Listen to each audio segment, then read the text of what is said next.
Hello, good afternoon. My name is Santiago Poveda, and today we are going to talk about the workshop 3 from English Phonetics.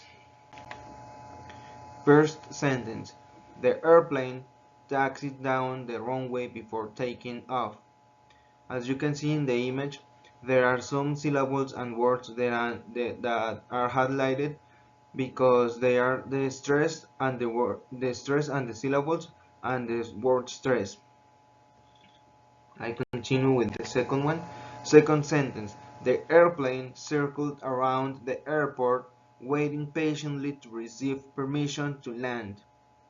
As you can see as well, there are some syllables, stress syllables and word syllables in this sentence. And now we have the paragraph. The moon is a barren, rocky world without air and water. It has a dark lava plain on its surface. The moon is filled with craters. It has no light of its own. It gets its light from the sun.